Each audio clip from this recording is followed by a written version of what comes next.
बम और फैक्ट्री मिली, ये उकसाना नहीं था तो क्या था? प्रकाश जी, मोदी शाह को मारेंगे ऐसा बच्चों से कहलवाया गया, ये उकसाना नहीं था तो क्या था? और वारिस पठान 15 करोड़ और 100 करोड़ की भाषा करते हैं, वो उकसाना नहीं था तो क्या था? लेकिन जो आ रहा हूं,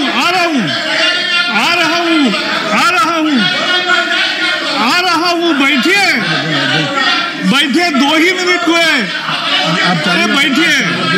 ऐसा है, एक नाम लुधियाना के 21 फरवरी को एक जलसा हुआ, वहां के पंजाब के शाही इमाम और मजलिस अरहर के इस्लाम हिंद के राष्ट्रीय अध्यक्ष क्या बोलते हैं? ये तुम्हारी दाढ़ियां पकड़कर खींचेंगे, उस समय तुम्हें याद आएगा। आगे कहते हैं नहीं जागोगे तो तारीख में तुम्हारा नाम मिटकर रख देंगे ये लोग। हमारी बहू बेटियां खड़ी होगी, हमारी गर्दनें उतार दी जाएगी, हमारी बहू बेटियों को ये कुत्ते की तरह नोचेंगे। ये याद रख लेना मेरी बात। ये क्या उकसाना नहीं है तो क्या है? मैं दे रहा हूं ना, ये बोला है नाम है मौलाना हबीबुल रहमान। एक मिनट, अरे यही तो मैं दे रहा हूं। आप सबको लगे तो कल पेन ड्राइव देता हूं, सबको दे रहा हूं, टीवी में वही बता रहा हूं।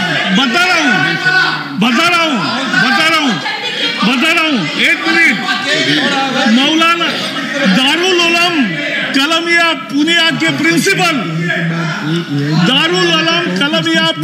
प्रिंसिपल कहते हैं या तो इन काफिरों को जलील करेगा या फिर उसे कलमा पढ़वाकर उसे इस्लाम का केडर बना देगा।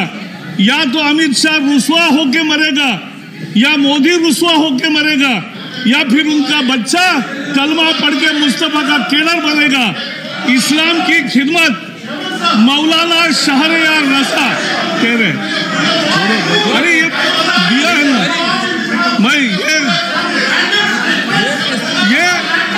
मैं लिखित दे रहा हूं, ये ऑथेंटिकेट करके लिखित दे रहा हूं।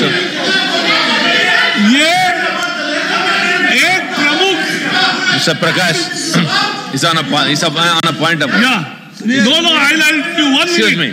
He's on a point This was a program release of all the speeches. I have authenticated. I'm submitting the pen drive for it. 1 minute, please. I'm on a point of order.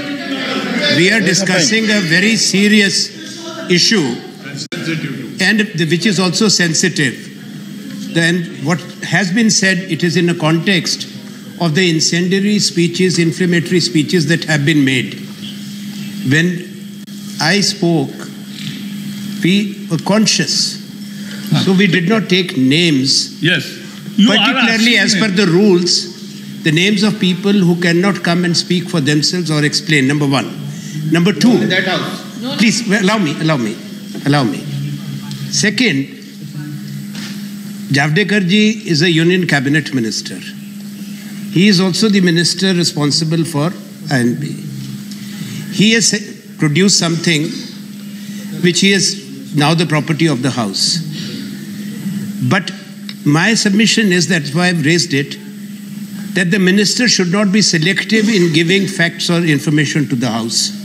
Because there is something very serious which the Honorable Minister has said about the threat to the Union Home Minister and that, which is serious. If that is there, it is a very, very serious matter. And it should be part of that inquiry, judicial commission to be set up to be monitored by the Supreme Court, and the minister should, my submission is that the minister should make available to the House all the recordings. He has said that. He will be giving that. Please. Already said that. And I can give you also, because this was broadcast on a very famous TV. All speakers have spoken. I have listened, and then I did the pen drive. 1 minute. देखो 1 minute. 1 minute. ज्यादा नहीं 1 minute. मैं शर्मा जी की भावना को समझता हूं, आप सबकी भावना को, मेरी भी वही है। देखो ये समय भटकाने का, दोषारोपण का नहीं है, लेकिन एक तरफा आप बोलते रहोगे और देश सुनता रहेगा, ऐसा भी नहीं होगा। इतना ही मुझे कहना है। Thank you Prakash ji. Mister Abdul Wahab. Shri Vijay Goyal ji. उपसभापति जी, मैं गंगा जमनी तहजीब से आता हूँ। आज जब दिल्ली की कानूनी व्यवस्था यानी दिल्ली के दंगों पर चर्चा हो रही है, जिसमें 52 लोगों की जान चली गई, 526 घायल हो गए, 371 दुकानें जल गई, 142 घर जल गए, तो चर्चा ऐसी होनी चाहिए जिसमें से सौहार्द, शांति और सद्भावना उभरे। किंतु मैं देख रहा हूँ जिस तरीके के भाषण हो रहे हैं उनसे तो माहौल और ख़राब हो रहा है। कल लोकसभा के अंदर हमने देखा कि ओवैसी साहब ने जिस तरह से कहा कि लाशों के ऊपर राज हो रहा है, तो मैं समझता हूँ कि इसको हमको ठीक करना चाहिए जाके जी। सभापति जी, मैं दिल्ली के अंदर पला बढ़ा, चांदनी चौक की गलियों में खेला, और खेला जब चांदनी चौक में हिंदू ज़्यादा थे और मुस्लिम कम। और अब भी जब मैं जाता हूँ तो मुस्लिम ज़्यादा और हिंदू कम हो रहे हैं जाते हैं। डेमोग्राफिकली चेंज हो रहा है। मैं आज सदन को सावधान करना चाह रहा हूँ। एक तरफ 4 मंजिले मकान हैं, दूसरी तरफ 8 मंजिले मकान पहुँच गए हैं। चांदनी चौक जाफराबाद की तरफ बढ़ रहा है। आज आप मेरी बात लिखकर देख लीजिएगा। ये आधे दंगे के कारण ये रहे कि बहुत छोटी छोटी गलियों में बहुत ज़्यादा लोग रह रहे हैं जाके जी। और इस गंगा जमनी तहजीब पे कपिल सिब्बल साहब भी चांदनी चौक से आते हैं, और वो भी चांदनी चौक से सांसद रहे। मजबूरी ये थी कि वो साउथ दिल्ली से चांदनी चौक इसलिए आए क्योंकि वो मुस्लिम बाहुल्य था, और मैं भी चांदनी चौक सदर से इसलिए गया क्योंकि वो मुस्लिम बाहुल्य था। मेरी पार्टी को लगता था ये यंग कार्यकर्ता है, हार भी जाएगा तो कोई बात नहीं जाता। और आप ये समझिए, जब मैं वो चांदनी चौक का चुनाव जीता, जिसको कि मैं लड़ना नहीं चाहता था, तो मुझे लोगों ने कहा वाह क्या कमाल कर दिया। मैंने कहा तुमने वो कहानी नहीं सुनी, एक नदी थी उसमें एक बच्चा डूब रहा था, किनारे में बहुत सारे लोग खड़े थे किंतु कोई उसको बचा नहीं रहा था। तभी लोगों ने देखा एक आदमी ने तेजी से छलांग लगाई और उसको बचा लाया जाके। लोगों ने कहा वाह क्या कमाल कर दिया। उसने कहा वाह क्या कमाल कर दिया, नहीं पहले मुझे बताओ धक्का किसने दिया था जी। तो मुझे भी पार्टी ने धक्का दिया और मैं तैरने लग गया जाके।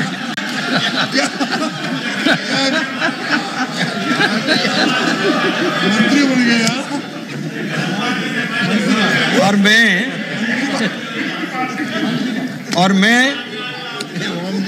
और मैं चुनाव एक बार चांदनी चौक से नहीं जीता। ओम जी होंगे उस समय तो, और कौन? कुछ लोग समझते थे कि उस समय ओम जी नहीं थे। कुछ लोग समझते थे कि शायद मैं एक बार तुक्के से जीत गया हूँ, पर मैंने जो मेरी पार्टी ने जो मुझे संस्कार दिए थे उसके हिसाब से जब हिंदू और मुस्लिम दोनों के लिए काम किया, तो उस समय मैं दूसरा चुनाव फिर चांदनी चौक से जीता गया। मैं आपको जहन बताना चाहता हूँ, आप जाएंगे वहाँ पर लोगों से पूछेंगे तो लोग कहेंगे 47 के बाद पहला एमपी है जिसने दोनों समाजों के लिए बराबर का काम किया।